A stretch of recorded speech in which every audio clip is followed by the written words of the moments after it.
വിശുദ്ധ ലൂക്ക എഴുതിയ സുവിശേഷം അധ്യായം 8 വാക്യങ്ങൾ 42b മുതൽ 48 വരെ. രക്തസ്രാവക്കാരി സുഖം പ്രാപിക്കുന്നു, ജായിറൂസിന്റെ മകളെ പുനർജീവിപ്പിക്കുന്നു. 12 വയസ്സോളം പ്രായമുള്ള അവന്റെ ഏകപുത്രി ആസന്ന മരണയായിരുന്നു.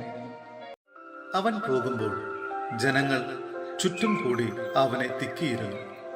അപ്പോൾ 12 വർഷമായി രക്തസ്രാവം ഉണ്ടായിരുന്നവളും ആർക്കും സുഖപ്പെടുത്താൻ കഴിയാതിരുന്നവളുമായ ഒരു സ്ത്രീ പിന്നിലൂടെ വന്ന് അവന്റെ വസ്ത്രത്തിന്റെ വിളുമ്പിൽ സ്പർശിച്ചു. തൽക്ഷണം അവളുടെ രക്തസ്രാവം നിലച്ചു. യേശു ചോദിച്ചു, ആരാണ് എന്നെ സ്പർശിച്ചത്? ആരും മിണ്ടിയില്ല. അപ്പോൾ പത്രോസ് പറഞ്ഞു, ഗുരു, ജനക്കൂട്ടം ചുറ്റും കൂടി നിന്നെ തിക്കുകയാണല്ലോ.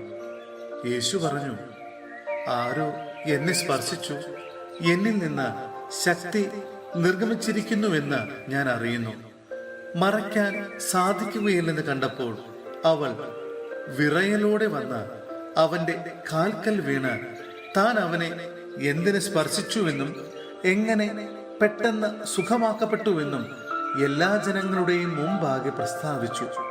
അവൻ അവളോട് പറഞ്ഞു, മകളെ, നിന്റെ വിശ്വാസം നിന്നെ രക്ഷിച്ചിരിക്കുന്നു, സമാധാനത്തോടെ പോവുക.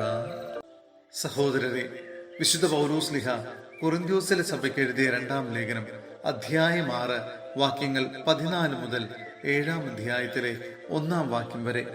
ദൈവത്തിന്റെ ആലയം. നിങ്ങൾ അവിശ്വാസികളുമായി കൂട്ടുചേരരുത്. നീതിയും അനീതിയും തമ്മിൽ എന്ത് പങ്കാളിത്തമാണുള്ളത്?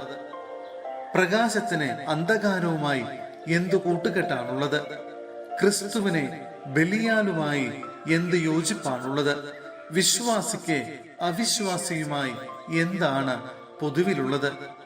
ദൈവത്തിന്റെ ആലയത്തിന് വിഗ്രഹങ്ങളുമായി എന്ത് പൊരുത്തമാണുള്ളത്? നമ്മൾ ജീവിക്കുന്ന ദൈവത്തിന്റെ ആലയമാണ്. എന്തെന്നാൽ ദൈവം അരുൾ ചെയ്തിരിക്കുന്നു, ഞാൻ അവരിൽ വസിക്കുകയും അവരുടെ ഇടയിൽ വ്യാപരിക്കുകയും ചെയ്യും. ഞാൻ അവരുടെ ദൈവമായിരിക്കും, അവർ എൻ്റെ ജനവുമായിരിക്കും. ആകയാൽ നിങ്ങൾ അവരെ വിട്ട് ഇറങ്ങി വരികയും അവരിൽ നിന്ന് വേർപിരിയുകയും ചെയ്യുവനെന്ന് കർത്താവ് അരുൾ ചെയ്യുന്നു. അശുദ്ധമായതൊന്നും നിങ്ങൾ തൊടുകയും അരുത്. അപ്പോൾ ഞാൻ നിങ്ങളെ സ്വീകരിക്കും. ഞാൻ നിങ്ങൾക്ക് പിതാവും നിങ്ങൾ എനിക്ക് പുത്രന്മാരും പുത്രികളുമായിരിക്കുമെന്ന് സർവശക്തനായ കർത്താവ് അരുൾ ചെയ്യുന്നു.